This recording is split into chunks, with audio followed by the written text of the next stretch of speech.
Hello সবাইকে।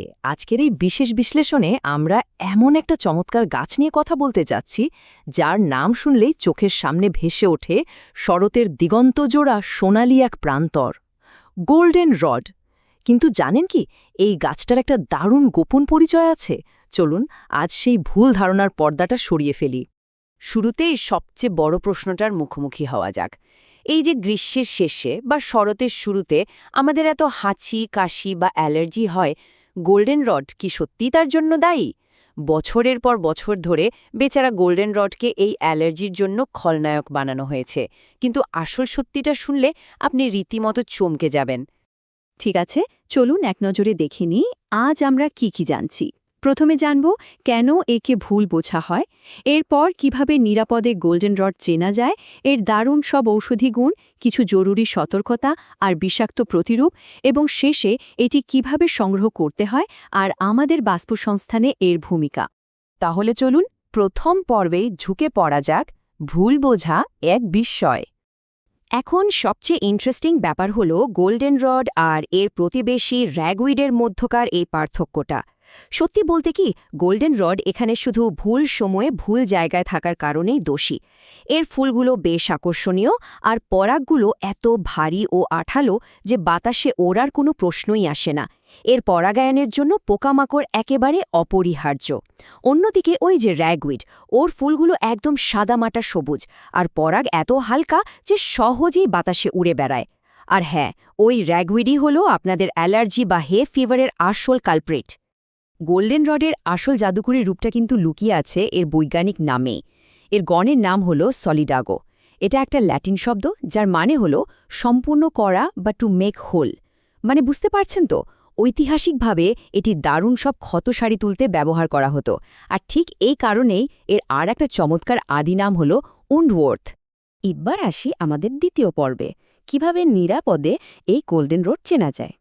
দেখুন, golden রডের অনেক প্রজাতি আর হাইব্রিড নানা জায়গায় জন্মায় ঠিকই, তবে একে চেনার কিছু বেসিক উপায় আছে। প্রথমত, এটি উত্তর আমেরিকার একটি স্থানীয় বহুবর্ষজীবী বিরুৎ জাতীয় গাছ। এর পাতাগুলো একান্তর বা অল্টারনেট, আর কিনারাগুলো সাধারণত খাঁজ কাটা থাকে। সবচেয়ে বড় চেনার উপায় হল এর কাণ্ডের নিচের দিকে কোনো শাখা থাকে না, আর গ্রীষ্মের শেষে বা শরতের শুরুতে এর একেবারে মাথায় সোনালি রঙের দারুণ এক ফুলের গুচ্ছ বা প্যানিকেল ফুটে থাকে। গোল্ডেন রড চেনার আরেকটা অদ্ভুত কিন্তু দারুণ উপায় হল এর কাণ্ডে থাকা গল বা এক ধরনের স্ফীতি। এটা আসলে পোকামাকড় আর গাছের মধ্যকার এক অদ্ভুত সম্পর্কের ফল। এক বিশেষ জাতের মাছি এই গাছের কাণ্ডে ডিম পাড়ে আর একটা গ্রোথ হরমোনের মতো জিনিস ঢুকিয়ে দেয়। ফলে কাণ্ডটা ফুলে এমন একটা আকার নেয় যেন মনে হয় একটা সাপ আস্ত একটা ইঁদুর গিলে খেয়েছে।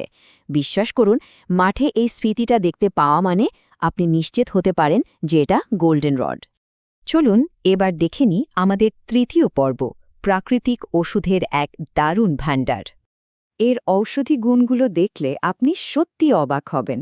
সর্দি কফ নিরাময়কারী বা অ্যান্টি ক্যাটারাল হিসেবে এর জুড়ি মেলাভার। সর্দি, ফ্লু বা অ্যালার্জির কারণে সাইনাস বন্ধ হয়ে গেলে তা খুলতে এটি জাদুর মতো কাজ করে।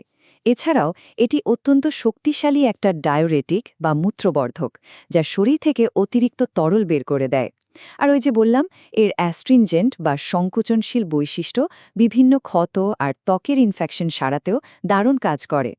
তো এখানকার সবচেয়ে ক্রুশিয়াল পয়েন্টটা হলো ইউরিনারি ট্র্যাক্ট ইনফেকশন বা ইউটিআই এর চিকিৎসায় এর ব্যবহার। গোল্ডেন রড, উভাউরসি, কর্ন সিল্ক আর মার্শম্যালো রুট, এই চারটা মিলিয়ে একটা পাওয়ারফুল ঔষধি চা তৈরি করা যায়। তবে একটা কথা খুব ভালো করে মনে রাখবেন, মূত্রনালীর চিকিৎসার জন্য এই চা সবসময় সাধারণ তাপমাত্রায় বা ঠান্ডা অবস্থায় খেতে হবে। গরম চা খেলে সেটা শুধু ঘাম বাড়াবে, কিন্তু ঠান্ডা অবস্থায় খেলে এর মূত্রবর্ধক প্রভাবটা অনেক স্ট্রং হয়, যা জীবাণুকে দ্রুত ধুয়ে বের করে দিতে একদম অপরিহার্য।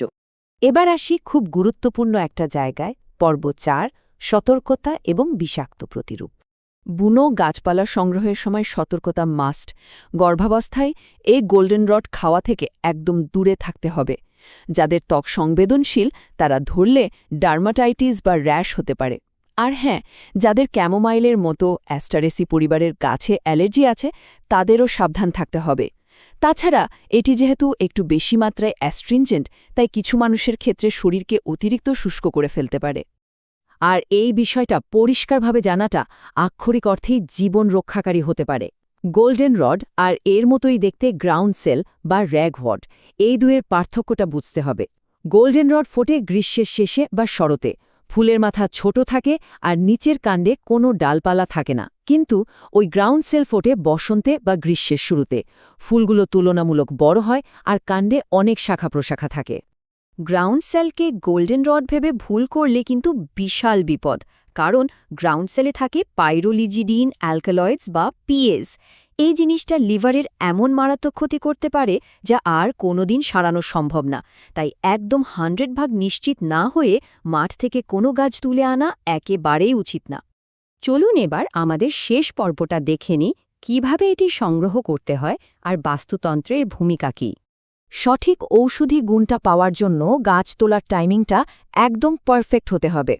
কুড়িগুলো ঠিক যখন খুলতে শুরু করবে, ফুল পুরোপুরি ফোটার আগেই এগুলো সংগ্রহ করে নিতে হবে। দেরি করলেই ফুলগুলো শুকিয়ে আজেবাজে তুলতুলে বাদামি বীজে পরিণত হবে, যা কোনো কাজেই আসবে না। সঠিক সময়ে তুলে এগুলোকে গুচ্ছ করে উল্টো করে ঝুলিয়ে শুকাতে হয়, আর তারপর ফুল ও পাতা একসঙ্গে ছাড়িয়ে নিতে হয়। বুনো পরিবেশে আরেকটা জিনিস খেয়াল রাখবেন, পাতায় যদি সাদা পাউডারের মতো ফাঙ্গাস বা কমলা রঙের রাস্ট ডিজিজ দেখেন, তাহলে সেই গাছটা ছুবেন না। তবে আর্দ্র আবহাওয়ায় একটা দারুণ ট্রেক আছে। ফুল ফোটার আগেই শুধু পাতাগুলো তুলে নিতে পারেন, কারণ ফুল ফোটার আগের পাতাগুলোতে প্রচুর ওষুধি গুণ থাকে, আর সেগুলো সাধারণত এই ফাঙ্গাস থেকে একদম মুক্ত থাকে। জানেন তো, এই গাছটা শুধু আমাদের জন্যই না, পুরো ইকোসিস্টেমের জন্যই একটা বড় আশীর্বাদ। এটি 100টারও বেশি স্থানীয় সুইয় পোকা প্রজাতিকে বাঁচিয়ে রাখে, আর মোনার্ক প্রজাপতির তো অন্যতম প্রিয় খাবার এটা। সবচেয়ে দারুণ ব্যাপার কি জানেন, এটি বাগানে প্রেইং ম্যান্টিস, লেডিবাগ আর প্যারাসাইটিক ওয়াস্পের মতো বন্ধু পোকামাকড় টেনে আনে। মানে আপনার বাগানের ক্ষতিকারক পোকা দমনের একটা ন্যাচারাল মাস্টার প্ল্যান বলতে পারেন একে। ওষুধ আর পরিবেশের কথা তো বাদই দিলাম, ক্রাফটিং বা হস্তশিল্পেও এর দারুণ কদর। শুকনো ফুলের মালা তৈরিতে এটা খুব পপুলার, বিশেষ করে সুইট অ্যানির সাথে মিলিয়ে দারুণ সব মালা তৈরি করা যায়।